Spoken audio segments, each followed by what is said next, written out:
and we're just really grateful that you're here, and we celebrate all of you. And that's what our vision for this meeting is tonight, is to be stronger together, but also to celebrate even during tough times. And so we have a lot of people that are going to be sharing tonight, and so Dana's going to get us kicked off today. Welcome to WIN, Women Who Inspire and Network. So we're so glad to see you. This is a community where we try to discuss important topics to growth and development of business women. You have to be a woman to be in here, have a business. We are happy to have you here, and so many exciting things going on today. Being a part of WIN is where we get to celebrate each other, and today we are celebrating you. We're so thankful that you made it here and that you are a part of us. This is an amazing group of women, and we are not only amazing women, but we are doing amazing things.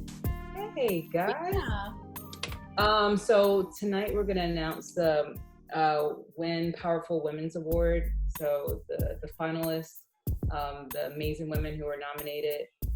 We do have a panelist of guests who will be speaking today: Larissa Means, Julie Knowles, Shantae Rowe-Bullock, and Marie Wetton. So there's a lot of awesome things on the agenda today. We're also going to show a quick video about how we get back to the community, because not only do we inspire each other, we do reach out to the community and give back as well. And we also have some awesome door prizes. And who doesn't love a good door prize? So we've got door prizes. And just some really quick things in the chat box. So there's a chat option on Zoom. So make sure you put your business card information, so your name, your phone number, email address, how we can contact you. So put that in the chat. Make sure you're muted so we're not getting any background noise, because I may have a couple kids that'll pop in here and there. You guys don't need to hear them ask me for a sandwich or dinner. And again, thank you to our sponsor, Larissa. Definitely appreciate you.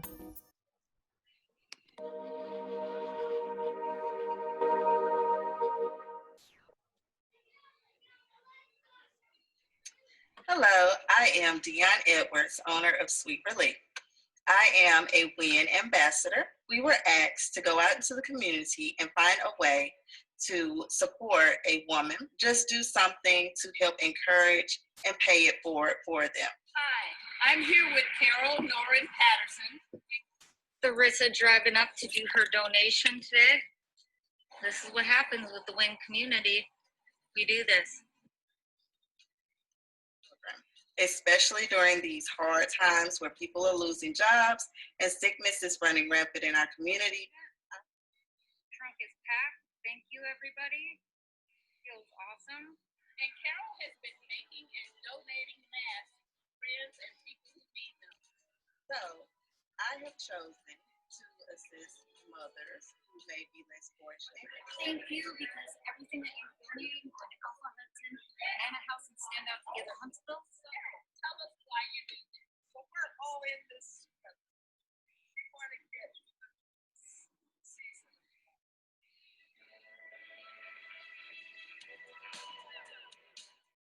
We want to say thank you for what you're doing during COVID-19 and give you a donation to help offset the costs. I'm a mama first, so I totally understand the importance and the urgency when you don't have what you need for your little one. We want to just give you a little donation to help you buy lunch next time. And thank you. Hey, everybody from WIN be in the house. So because of all of you, this is where your donations went. As a part of this mission, I definitely wanted to include my own daughter, who is our future and my future. Have made it out of the store, and we have some diapers that we're going to provide. We also have some baby wipes. Community matters. We did it. Locking arms, making sure that no one gets left behind.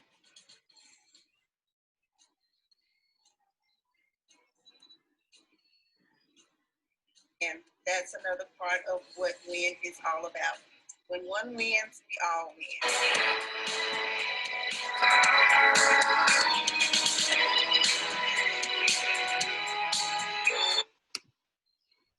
Wasn't it awesome?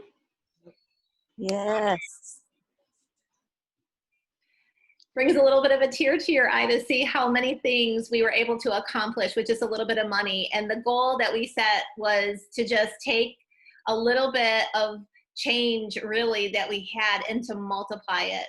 And that was the only instruction that we gave. And 7 charities, well, 7 organizations, most were charities, some were not, but what an amazing job they did multiplying and giving hope to others. Well, our panelists tonight are some very, very interesting and fantastic women. We have Marie Welton, who is she's devoted to inspiring healthy living. She is an engineer, author, entrepreneur, and full-time working mother of 4 fun kids ages 14 to 3. I'm tired just hearing that. While working in the defense industry and watching her aging coworkers get sicker and sicker from sedentary lifestyle, she focused on helping them change their lifestyle through better hydration, sleep, exercise, and good nutrition. She utilizes a Shred 10 program to jumpstart health and to include vegetable and berry concentrates with her superfood shake through the Juice Plus company. Now, Anne-Marie has a degree in chemical engineering. The woman is nuts. She has an MBA, an MBA from Colorado State University, and she has worked in electronics at Hewlett-Packard. She's also worked at Raytheon, and Raytheon is what brought her to Huntsville. Our next panelist is Theresa, and she helps people transition and provides them with the tools they need to harness the strength that comes through turmoil. She has had an incredible story of enduring unbelievable trials and overcoming impossible circumstances. Through her journey, she discovered God's grace, realized her authority, unlocked the power of a transition and renewed mindset, and learned to apply it to entrepreneurship and overcoming obstacles.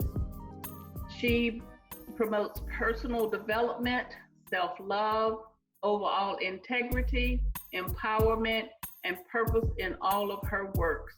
She is truly making a difference in the lives of many women.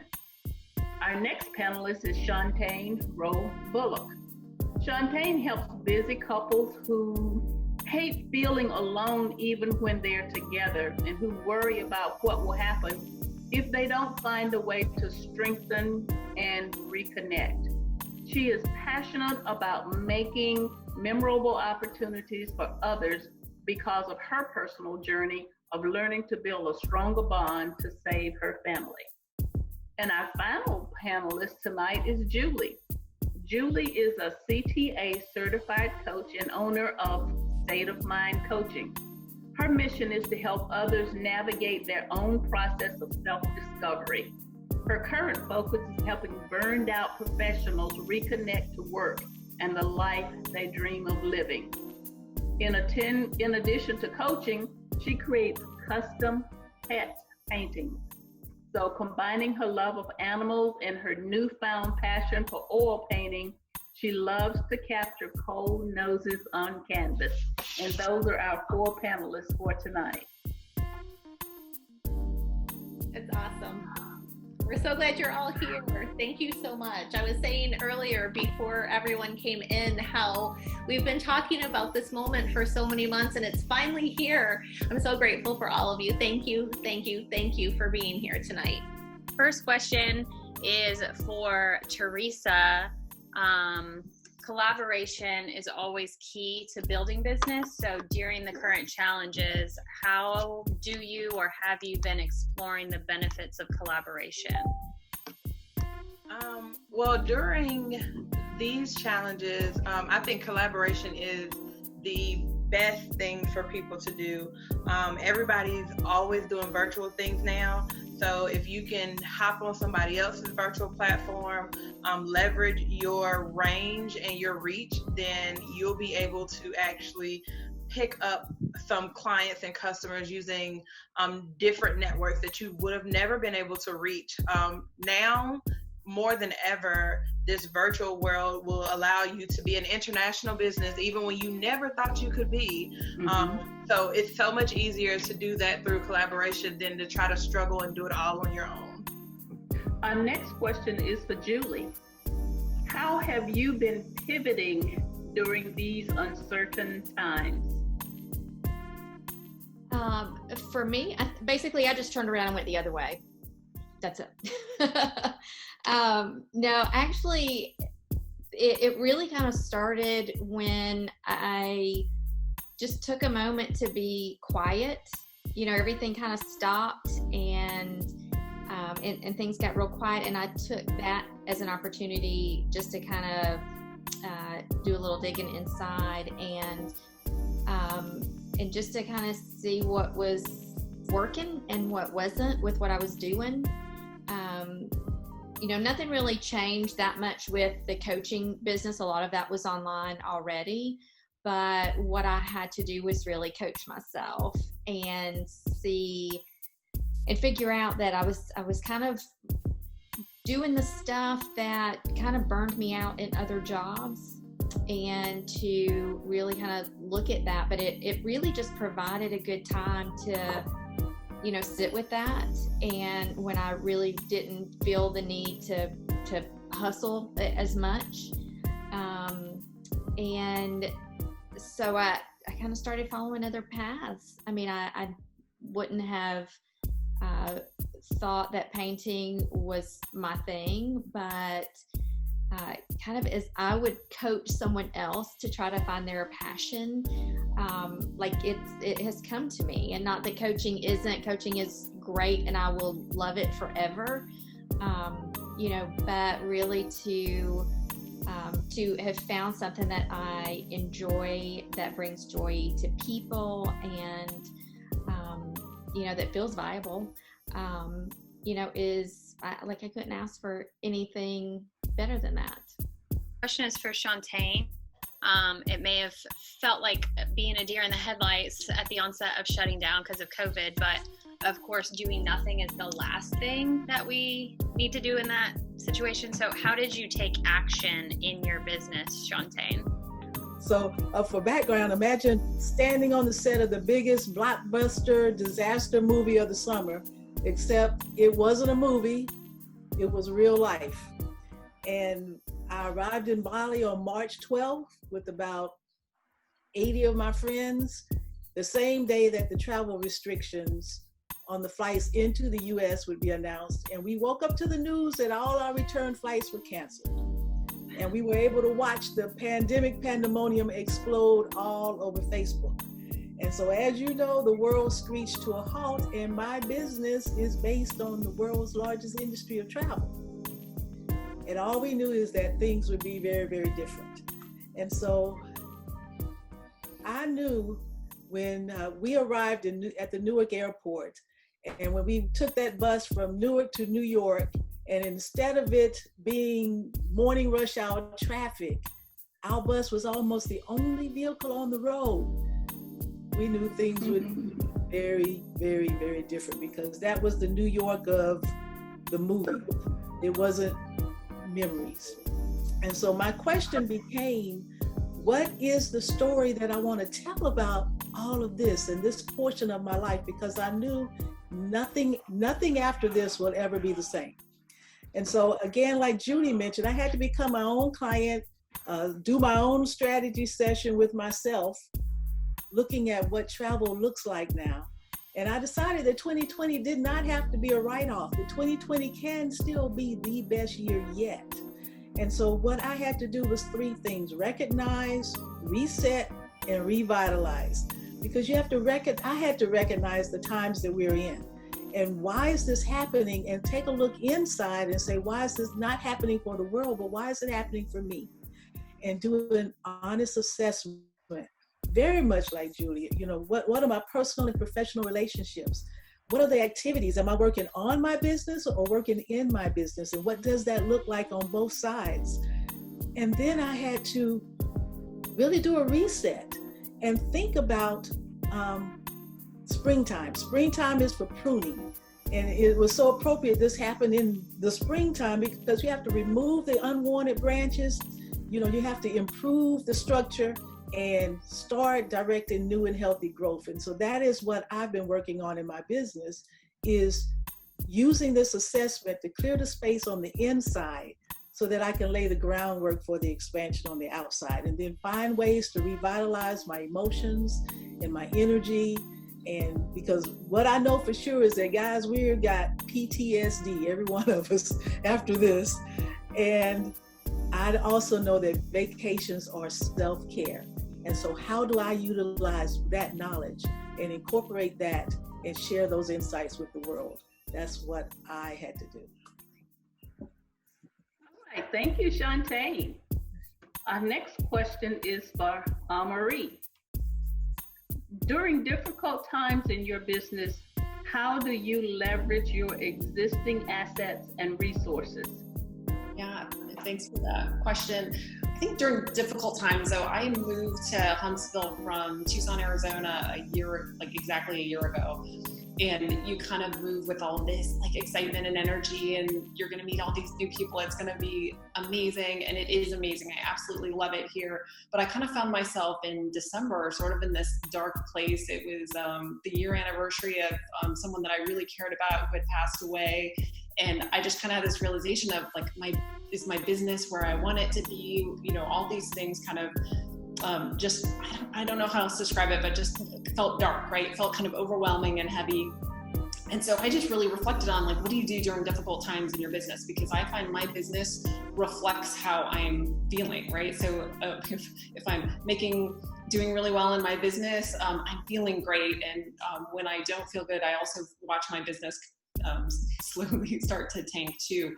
And so what I found that I do is I just really focus on feeding myself good stuff, right? So that's, when I say that, I mean like food, all the things that you know that you're supposed to be doing, exercise, but I just started like pouring into myself, like the best speakers, re-educating myself on why wellness is so important, and listening to some of like the podcasts and some of the leaders in my business that just really inspire. And that kind of helped to turn around. And so when COVID arrived, this was, you know, kind of in December, pulling myself up. And when COVID arrived in March, I think, you know, one of the things that I just found was that I had prepared myself during that time to feel this urgency of a pandemic in this country, and really like it's an emergency to get my message out there of health and wellness, and people who make good lifestyle choices, you know, are surviving a pandemic. And so I think for me, going through that dark time, you know, I think one of the most important parts though is like reaching out and asking for help. So kind of going back to my mastermind team and telling them that I'm struggling, telling some other partners that I'm struggling. And when you have that network like this one, right, they reach out and they help to lift you up. Thank you.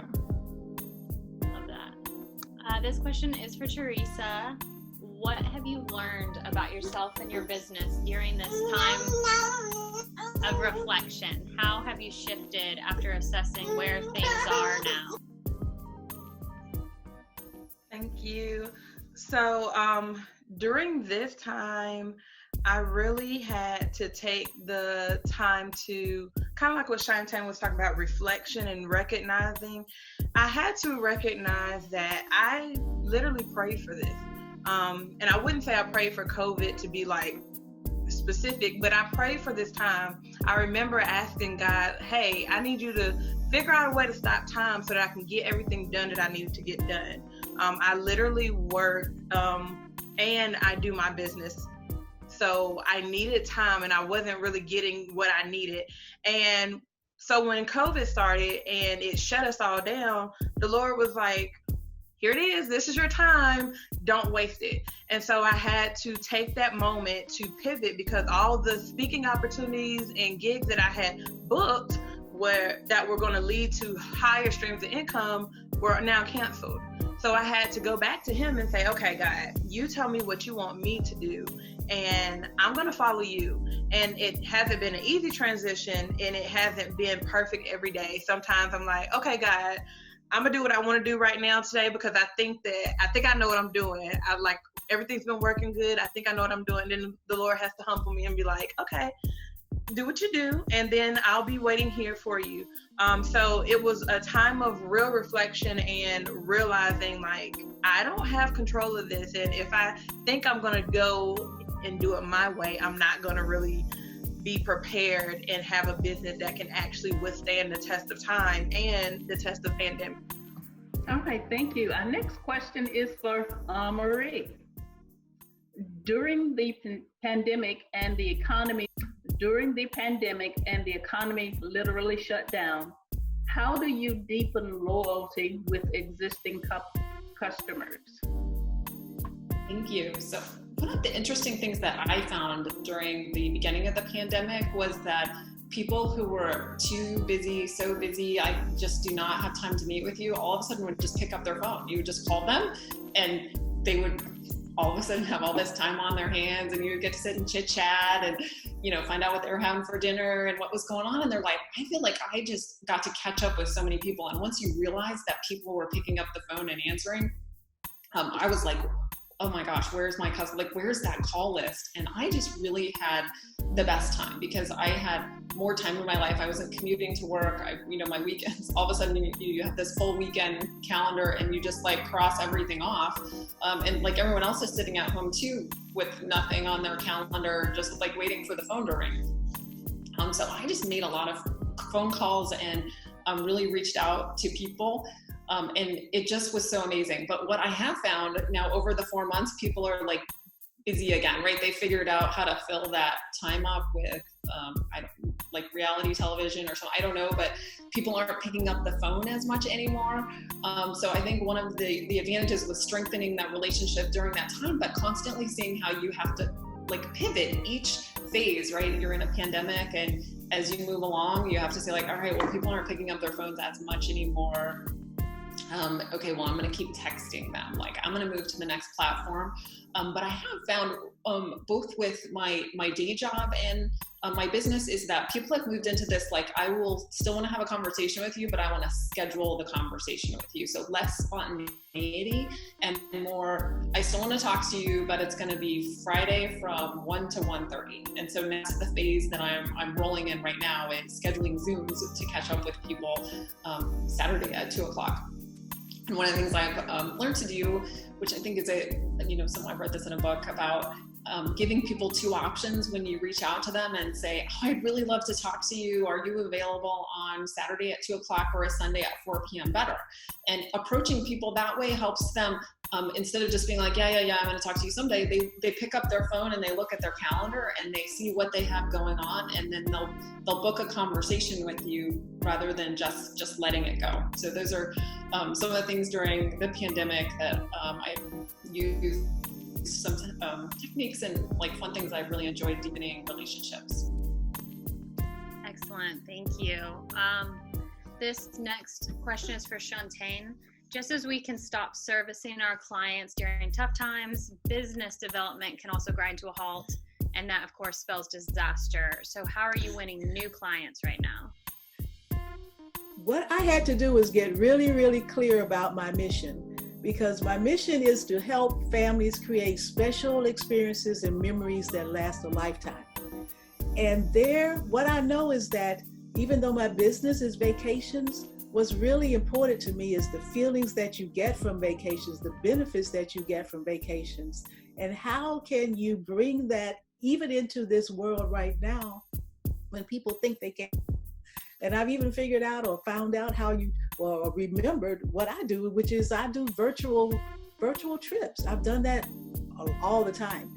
And so I'm sharing those with people. And I'm even learning now, I've even got a cheat sheet now that I give to people. And I'm helping them experience the vacations that they want in their dreams so that they can get prepared now to experience that for real later. And so that is how I'm winning new clients. I'm starting new relationships. My business is all about relationships and stories, and our focus on building those relationships and stories in other people. Okay, our next question is for Julie. Creating balance and mental health during such a difficult time can be challenging both professionally and personally. How are you effectively managing and strategizing this intentional thought? Yeah, and this is the kind of work that I love in coaching, is to, help people manage their mindset. I think Theresa does the same thing, and that is so incredibly important. Like, we can't just let our thought processes run rampant. If we let them, they would run around like a little toddler, with a knife, and like that's the last thing that you want. And one of the things with this is, giving it attention. Like, we really have to admit where we're at with something. Like, we're all in this pandemic, whether you are affected with your business or in some aspect, even with illness, we are affected. There is an unknown, there's an uncertainty, and there is a fear that comes with that. And and not just trying to put on a positive face and say, oh, it's fine, but really giving that attention and just kind of honoring where you're at. That's the first thing for me, because we have to deal with the feelings, right? I mean, they're going to come out at some point. Like, how much you stuff them down, they're going to come out at some point. So during this, at the very beginning, nothing really changed for me. I didn't have to stay home because I was already at home. The only thing, my husband was at home, and that was kind of interesting to have to deal with. But it wasn't until we drove downtown one day that it hit me what was going on. And businesses were closed, people weren't walking.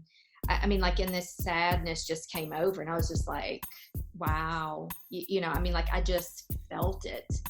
And, so it's part of that is I was also extremely careful with what I let in. So just like Anne-Marie talked about what she was putting in, I mean, it's what we are looking at, what we're listening to, as much as what we're putting into our mouths.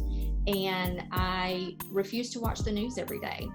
I refuse to sometimes watch it once a week. I mean, like, there have been times I've literally gone 4 weeks without watching the news because of, what they're promoting. And some of that is the fear, and some of that is, whatever. But I was very careful. So I had a very diligent visual and auditory diet. And I compare that to 9/11, because I was glued to the TV for like 4 days, and I was wrecked. And I was just like, I can't do that. I can, help how I can help, and and try to go that route. And keeping some kind of normal, right? But being open to new things. Right. We all know that at some point, this was going to change things. We might not have known that at the beginning, but like, this has changed forever. Like, our world, the way we operate, I mean, like, so many things. And, but there are some things that we can keep normal. I tried to continue to talk with my friends, to make those connections, while we're all figuring this out. And the interesting thing about that was that, we were kind of like Anne-Marie was talking to, that people were available, friends who were too busy, to have a conversation before, or couldn't do anything but text.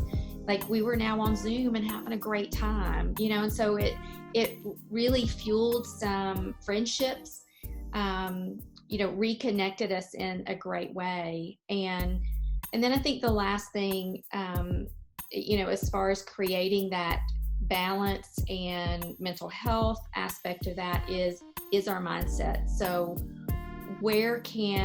how can we look at this with a higher perspective? we can look at it from the ground level and, look at the illness, the deaths, the job losses and those things. And those things are real. And we have to, admit those. And we know that that's happening. But there is also a flip side that's happening as well. So what is that higher perspective? What is coming out of this? What is our focus? Because that where our focus is kind of what's going to dictate how we feel and how we progress in our life and in our business. And so if we want to focus on the negative and everything that's wrong, then that's kind of where we're going to stay. And it really just opens us up to more possibilities when we're looking a bit more ahead and up. So this next question is for Shantae. So this is the best time to invest in yourself or your business. So how are you improving to run more impressively?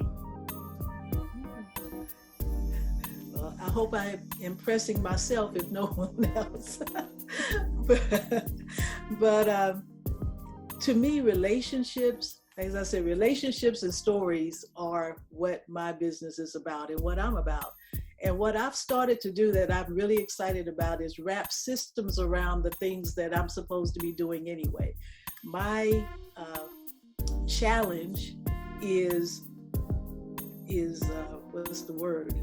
There's a word, doing things doing things repeatedly on a schedule, doing things that I need to do for my business and doing it in a dependable fashion. And so I'm wrapping systems around starting and creating and remembering the relationships that I form. I'm wrapping systems around getting information out to my customers. I'm wrapping systems around, getting the follow-up. The systems for me are everything because I too still work, and yet I'm building a business that's going to be my encore business and that I'm so excited about. And so for me, systems are everything. And this has given me time to work, to actually learn about, incorporate some tools, and actually use systems in order to do the things that I need to be doing anyway in my business. So. Fantastic. All right, the next question is for Julie. Organizational leaders looking to forge the waters of the economic downturn move quickly to reduce costs and control spending by narrowing the focus. Share how you were able to do this. Yeah, so it really is just focusing, really taking that time to look at everything. When things are, running smoothly and all like that, I think sometimes we maybe rack up some things that maybe we don't need, or maybe things are a little bit of a luxury. And really this just brings all of that into focus. Like, what is the most important thing? What can we do without, which we are finding a lot of those things right at this time. We're finding out that, people don't have to go into the office to work. Like they can get the work done at home. Maybe Zoom was a luxury at one time and maybe it's not now, so it's really just kind of reassessing those things that, that we're paying money for. Most of my things are, monthly subscriptions to things, like your website and things like that, and looking at that, like that's not something that can go away. That's very crucial to your business, but is some of the other things a luxury? So for me, it was really just kind of paring down and saying, do I actually need this right now? And how is it helping my business? Is it pushing my business forward, or is it just kind of holding it back? And even now, that is changing because I'm pivoting into something else. I'm not doing as much coaching as I am painting. And so, it's again, you just kind of have to figure out, what those things are and how they either help your business or hurt your business. That's such a fun mix, Julie. Coaching, like kind of both sides of the brain sort of thing. Exactly. Yeah. So this next question is for Teresa. During the pandemic, have you been able to focus on hitting goals and achievements? And what metrics are you using to see yourself hitting those goals?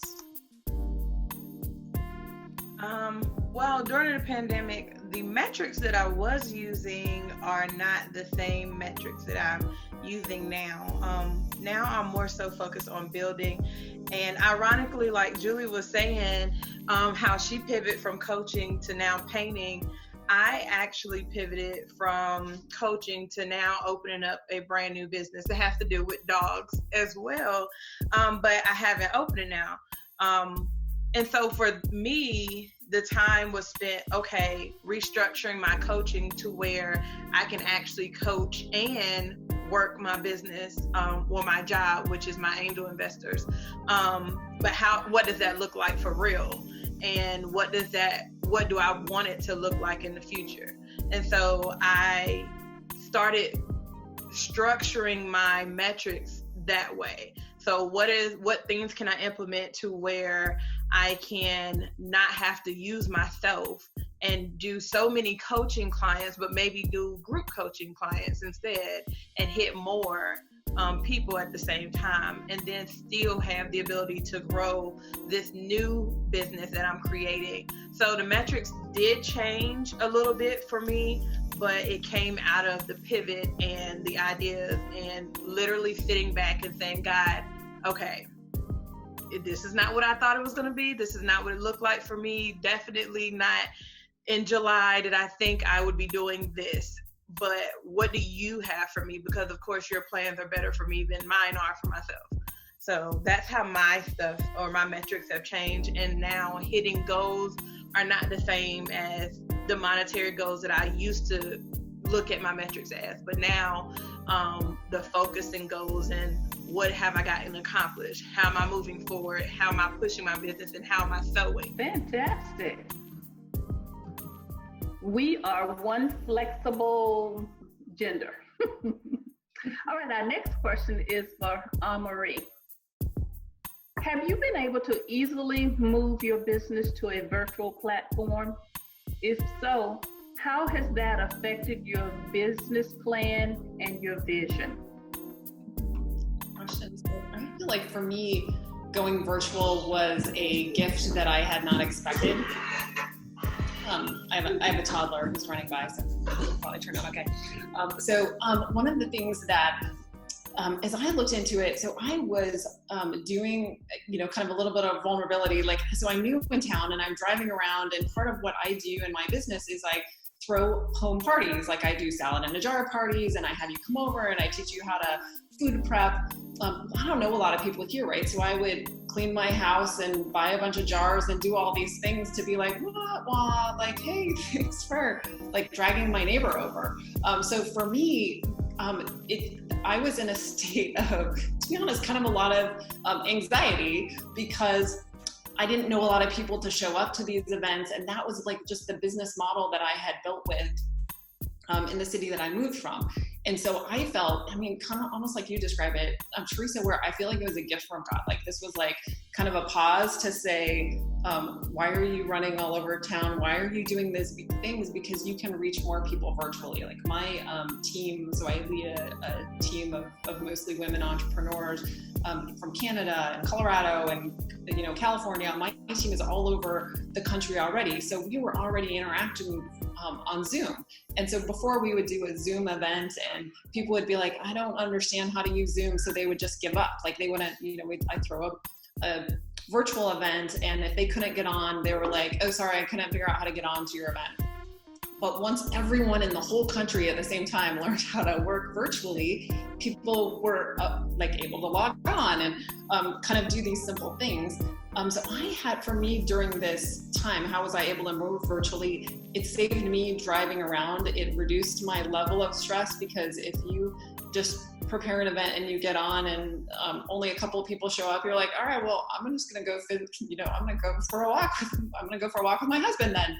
Like, it didn't feel like you did all of this stuff. So it feels like there was a lot less letdown, and then I could do more things because I could do one on Monday night and Tuesday night and Wednesday night and not be completely exhausted by getting everything ready. So that was a huge gift. And then how did it affect my vision and business plan? I think that people saw, one of the things we do, I have a Tower Gardens, people get to grow their own food in their house, in their kitchen. I have one like sitting right over here. And so it really made me realize that I had kind of neglected that piece of the possibility of that business, where people were so interested in growing their own food. And that before, when it seemed like too expensive or too complicated, or like all of a sudden when you can't get any fresh produce, people are like, send me one, I'll take one. So it just helped me to really pivot around that, and I think that kind of quiet time allowed me to build some closer relationships with my new friends in Huntsville too. So I'm super grateful, for the connections that I made through WIN, to really have a chance to focus on like being here and being present as well in my new city. Thanks. Fantastic. We thank all of our panelists for your fantastic answers and for being here with us tonight. Back to you, Angela. That was fabulous. Thank you, ladies. Thank you so much for your insightfulness. Dana is going to take the floor. We're going to kick off a video that's going to talk about the WIN Powerful Woman Award. And I had the honor, along with a couple other amazing women, to go around and get to show a little bit of tribute to these ladies. This was supposed to be pre-COVID, and we were supposed to have a big ceremony, and we were all going to be together, and we were going to get to award them like in front of everyone. But you know what? What if we showed up with gift baskets and balloons and just praised you and said, you're doing an awesome job in the community, and we are so proud of everything that you're doing. Enjoy this little snippet of how it all went. Hi guys, I'm Dana Stone with Rest Assured Consulting, and today we're awarding 3 wonderful women with the WIN Powerful Woman Award. It is in recognition of outstanding accomplishments and efforts to make a difference in our community. Finalists: Victory Eckelberger. We just pulled up to Victory's house. Let's go surprise her. She was nominated because she is so impactful to our community. For her love of God, her love of her neighbors. We are so impressed with her mission and capacity to give back. She gives hope for a brighter future. She is a great example of a powerful woman.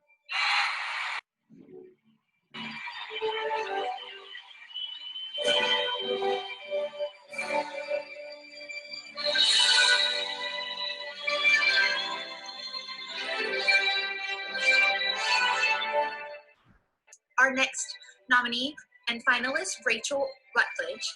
She is involved in so many ways that create a ripple effect across zip codes. Her character and passion stand out the most as a member of our community. As a business owner, it is her patience and her keen eye that is superior when working with customers. She is a fantastic example of a powerful woman.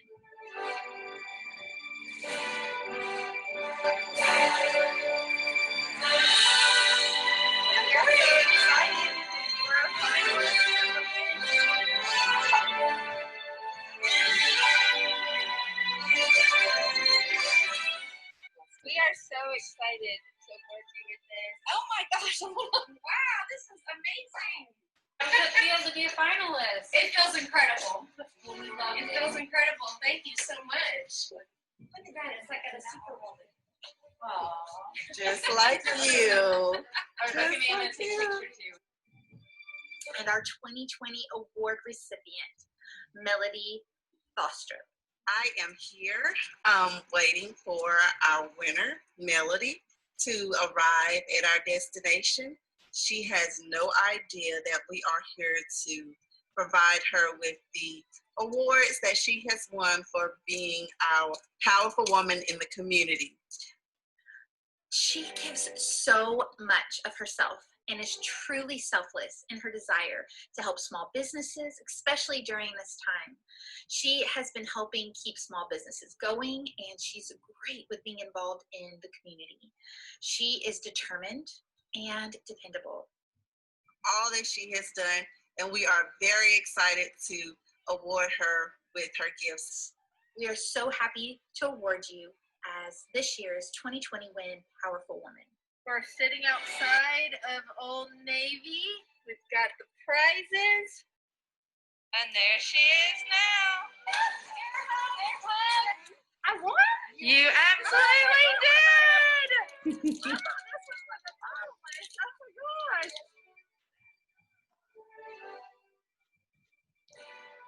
Congratulations.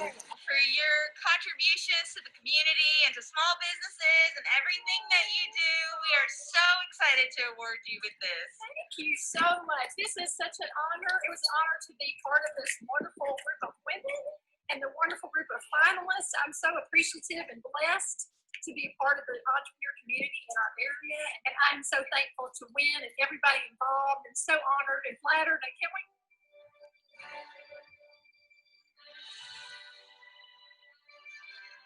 just made my day. We need more people like Melody, Victory, Rachel. They're making a difference.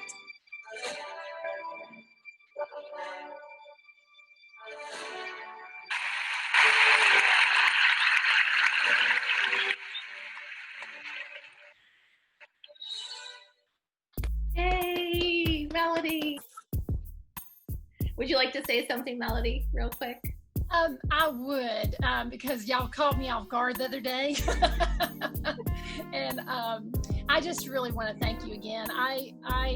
When I heard thinking of the word powerful, yes, I do love Wonder Woman and I love superheroes, but my power comes from God. I'm just a conduit for it, and I'm just so blessed to get to do what I do. I've been working with small businesses now, or businesses of all kinds, but especially small businesses, for almost 30 years. And I can't wait to get to work every day. I love what I do. And I want that for my children, and I want that for all of you, to be able to do what you love to do and help others. Because if you do that, you are powerful, and we are powerful, and we are powerful together. So just thank you so much. I'm just so blessed and honored, and I appreciate all of you. The silent applause. Awesome. Thank you so much. We're so blessed to have you in our group today, and for you to be our powerful woman of 2020. We have had a wonderful time. I hope you've enjoyed yourself tonight, and I look forward to seeing you all again soon. All of the proceeds it's going to be supporting She's All That charities, college scholarships. The items up for auction right now are His Vision book and t-shirt from Vision Board Inc., commissioned and customized pet portrait by Julie Knowles, Cold Noses on Canvas, a Starbucks gift card provided by Theresa M., an Old Town Coffee gift card provided by Theresa. I'd like to invite you, whether you're on here right now or you're kind of catching the replay, to really think about making a donation to She's All That charities this evening, or as you're seeing this.